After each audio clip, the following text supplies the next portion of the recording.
Our next speaker is Dr. Ben Jones, who is the Chief Technical Officer of PA Source. I love Ben's little blurb in the program that he wants to make precision agriculture something that everyone just does. So really sort of embedding the technology and making it become very easy. I remember field day some years ago now, somewhere in the Mallee, and Ben's pulled out his iPad in the early days of iPad and flicked up all these maps, and it was something that he just did way back then. So I think Ben's well qualified to talk about this. So welcome, Ben, to the floor. Thanks very much, Richard, and I'll just put a timer on so I remember what time I'm at myself. 5 years ago I wasn't a software developer, and now I think I probably would say that I am one. So the thing that got my head spinning this morning was following on from the Internet of Pigs. 5 years ago I was the land care president at Manangatang, and I just can imagine the Internet of Rabbits and what that would do to the job of the land care president and all of the people that work in that space. It'd be quite amazing. Anyway, I was given a topic today which was turning complicated data into actionable information, and I gave that a bit of thought, and where I got to was that I didn't think that I really had complicated data, so I wasn't well qualified to talk about it, but I think actually a lot of the data that I work with in PA Source is quite simple, and it's actually what goes on in the background, which is where all the complexity is. And I guess what we're trying to do in PA Source is get the complexity away from the user so that they can do the things that they need to do and just do their PA. Now, in the last few days, we've been acquired by grain growers, and so my slide templates had a bit of a change. I had gotten used to a few new things there. And there's some exciting things ahead for us. Anyway, approaching this presentation, I thought about how I saw the world 5 years ago, and if you had a big disruptive idea in agriculture, what are the technologies now that you might be using to execute it, and what are some of the things that make things easier to do now than they were a while ago. And so that's what I'm going to talk about, and hopefully it's, for those of you who are not software developers, hopefully you'll get something out of it. I hope for the best. Yeah. All right, so just quickly, PA Source, it's another one of these platforms. If you'd registered to PA Source, I'll also explain that I set myself the challenge of doing this presentation without putting in a screenshot, apart from this one, or putting in a map. So let's see how we get on. So PA Source, it's a platform. It's you can look at your precision ag data. We process yield data and EM data and other things. We store some things that go with it. Trial boundaries, and you can store files against things in PA Source. It's quite a powerful thing. We've also identified that where we were looking at particular products and we wanted to build some products around satellite imagery, that they were things that were quite complicated to fit into the one platform, so we built them out as separate products. We've got Watch.farm, which is an image subscription service, and PA Stack, which is something that gives you an archive of imagery and the tools to combine it any way you like, and exclude paddocks in particular years and that sort of thing, and also do the same thing with yield data and other things. The other thing you'll see up there is Fence.farm, which is something that's been built by Nick O'Halloran in Victoria. It's a fence design tool online thing, and it uses a fair bit of the technology that we've put together for Watch.farm and other things. So yeah, check that out if you happen to be interested in designing fences.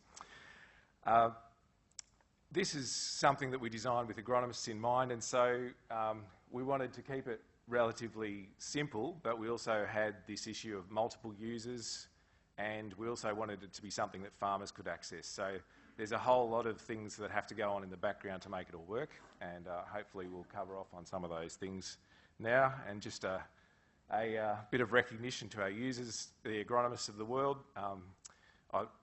I haven't actually done any work as an agronomist, but I've worked with a few of them. I'm an agricultural scientist by training, and I've also farmed, but not done this particular job.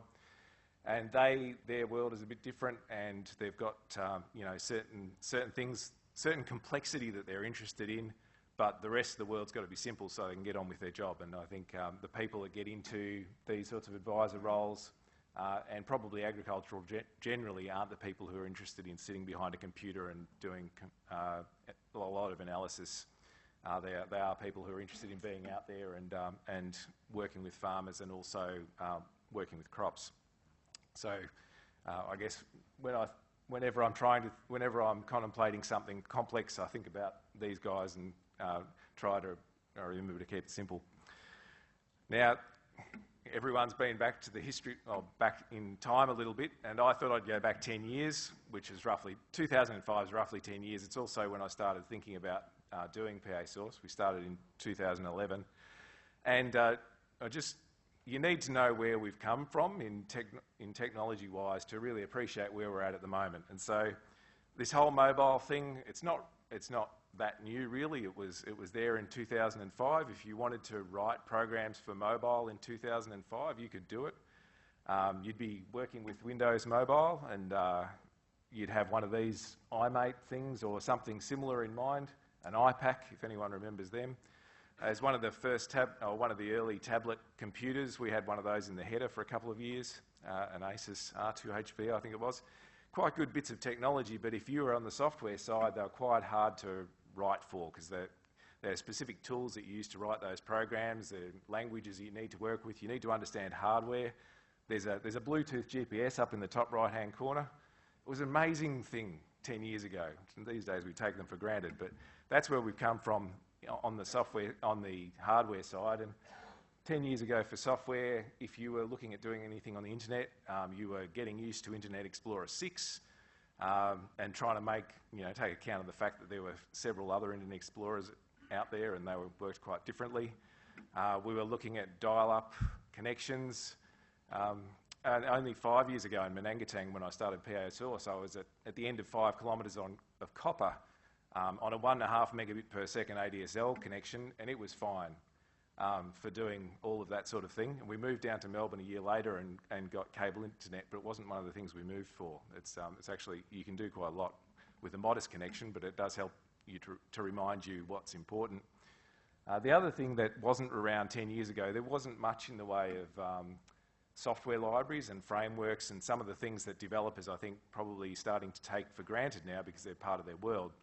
But in 2005 is when Google Maps API, JavaScript API came out, and you could start to do things with maps on the internet and in the browser. And I guess that's where a lot of these things kicked off.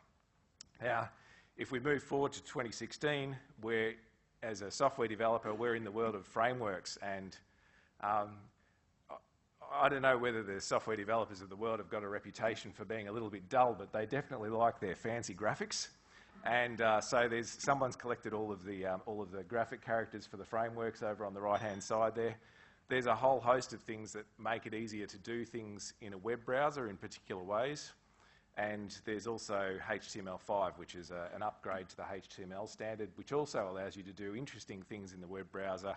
A whole lot of things that you couldn't do even 5 years ago. So working with files and there's a whole, what else? There's a lot there anyway. It's made a big difference, and I think it's only being half used. There's a lot we can still do to take advantage of the technology that's out there. And I am going to talk about the cloud, so forgive me. We use Amazon Web Services. Who here is aware of Amazon Web Services as a cloud provider? Just a show of hands. All right, that's probably at least half of you. And this is I guess, one aspect of Amazon is that they're one of the world's first, well, they are the world's first cloud services provider, and they're located all over the place. So you'll see there's a dot over Sydney. It's got 3 on it. That means that somewhere in Sydney they've got 3 different, well, they don't have yet, but they're building the 3rd one. They've got 3 different availability zones, which means that whatever is happening in one zone is duplicated in another one, so that if something happens to that particular shed, wherever it is, then the other one can take over. There's also a lot of locations around the globe, and so you can be, literally, you could be sitting at the end of your ADSL line in Menangatang, but you might be running a fairly grunty sort of computer over in the US or in Europe.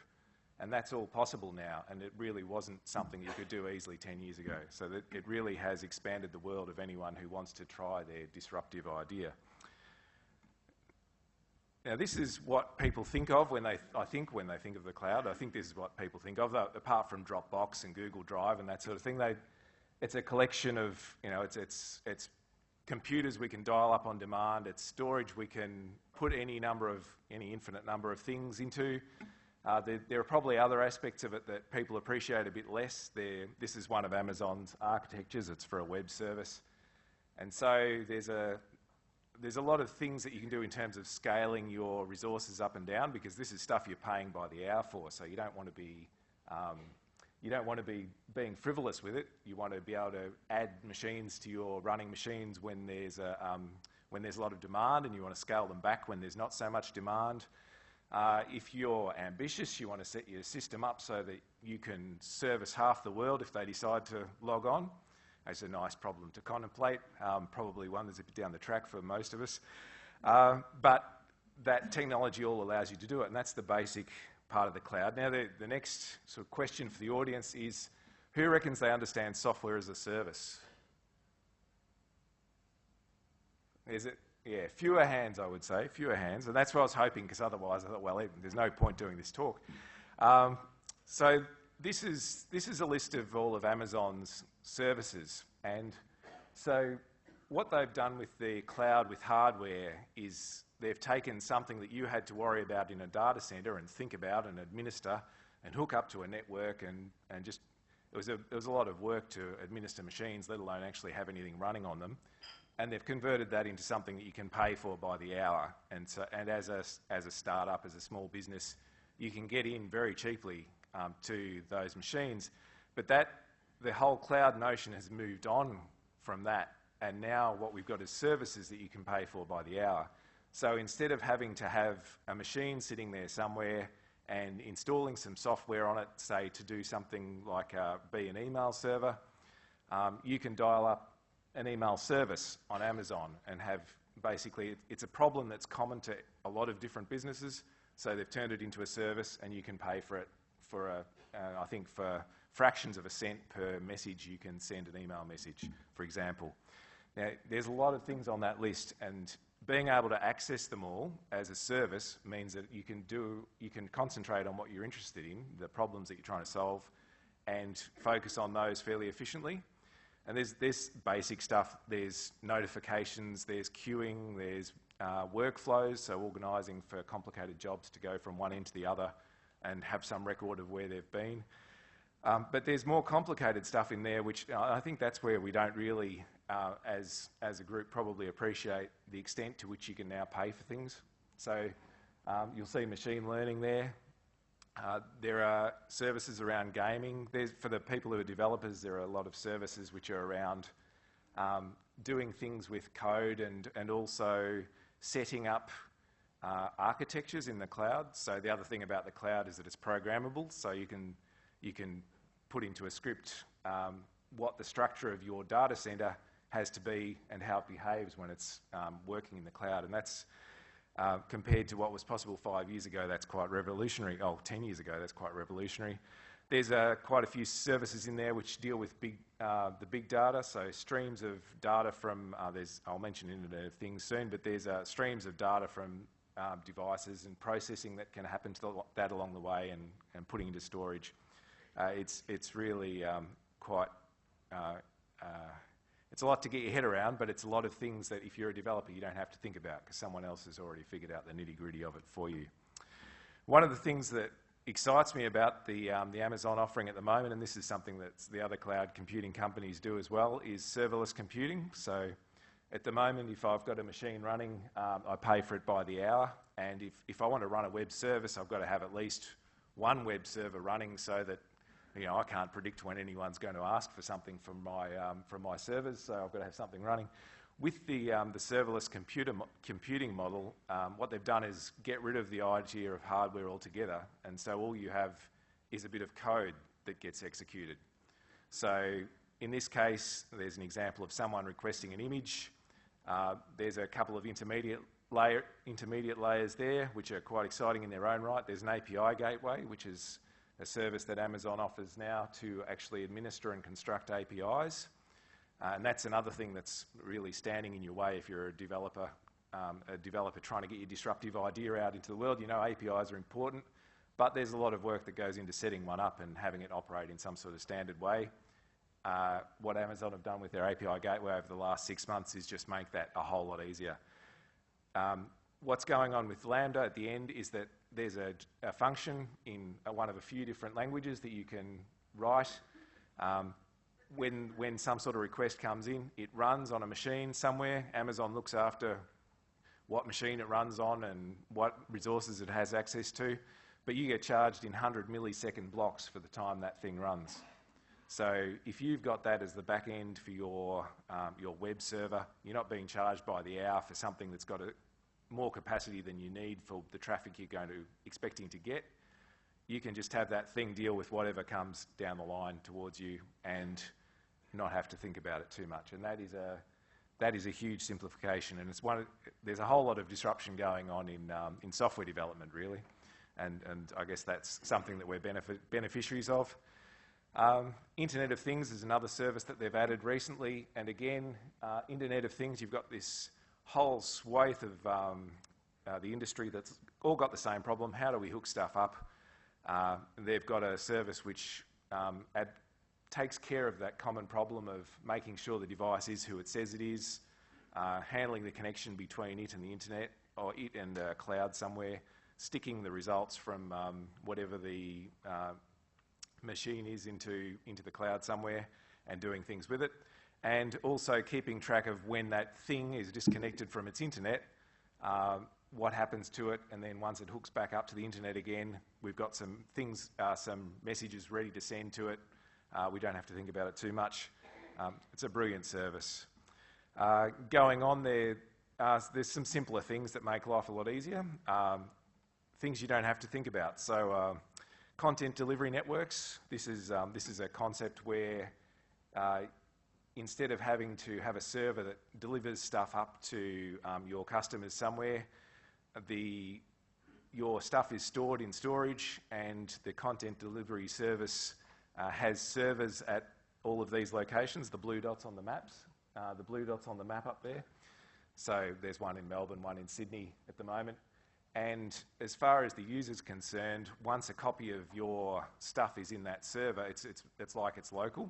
So if you're starting a business in Manangatang, for example, you can set something up using a cloud service that gives you a presence which is as good as in any international business, and that's only part of their network of locations. So your stuff can be as accessible in the US or in South America as it is in Australia. There were payment gateways. They were a nightmare once. There's services that take care of them now. And the last thing you want to do is set up an accounting system. And that was something that was actually quite a problem 5 or 10 years ago, and there's a service for it now. Xero provide that. So huge, huge leaps there. Things have gotten better in a lot of ways in 2016, but there are some challenges that have come along with the improvements. There was a brief period of time in 2007 when there was only one screen size you had to worry about for mobile devices. And then all of a sudden they multiplied. And so this is some software places, collection of machines. And what's missing there is, if you're developing for an ag market, then you need to be thinking about, well, that iPad isn't going to look that clean. It'll be in a tractor cab and it's probably been dropped. So the screen's not going to be as good as that. And your stuff, it has to work okay underneath that. You might be sitting in an office with a couple of big, beautiful screens, but your agronomist will have a 14-inch laptop and it might not be in the best condition either, and your stuff has to work on their machinery and it has to work well. The other thing that has been a challenge, I suppose, as time goes on, those numbers down the bottom, for people who aren't familiar with them, they're iOS versions. So every year or so, things get upgraded in the Apple world, and something changes, and always something breaks, from my point of view anyway. And so keeping updated with changes to iOS and also to Google's Chrome and various other things is an ongoing challenge.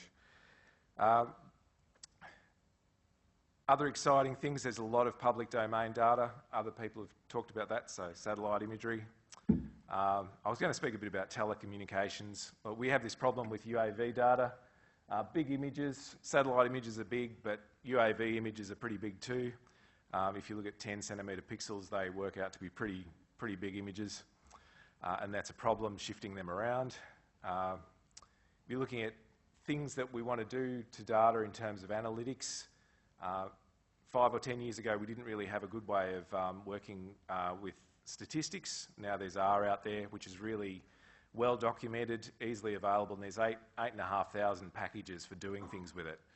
There's also a lot of ways of misleading yourself using statistics and all the rest of it, and I think there's a lot of opportunities there for people to go down blind alleys in future.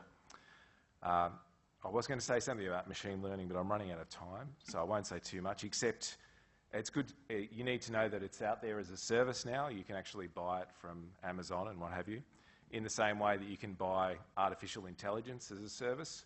And you'll notice that there are some things there that are quite good for artificial intelligence. So language processing is one of them.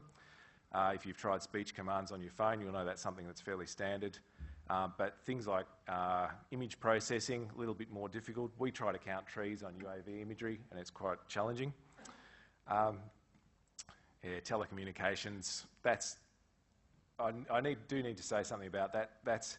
As a software developer, the challenge there is that there are people who have really good connections and there are people who have absolutely terrible connections, and what you can offer in a product has to cope with that full range, and that full range is a lot greater than what it was 10 years ago. So it's really means that you can't go into adding a lot of fancy features, but that's probably a good thing because it keeps things simple. And finally, the users are a lot more sophisticated. The disruption of GPS guidance means we now have farmers who spend a lot of time using really well-crafted mobile applications, and that raises the bar a lot for software developers in terms of user experience, design, and those sorts of things. There's also a fashion in user interfaces, and your stuff starts to look old if you don't keep it up to date, and that's a bit of a challenge for us. And lastly, I think there are some great examples of disruption out there, but they're not that often. So mechanical disruption, chemical disruption with no-till. There's a lot of ideas in agriculture that have not gone anywhere, and a lot of smart people who've had ideas that they wanted to see adopted, and there's a whole literature of people trying to figure out why it hasn't happened.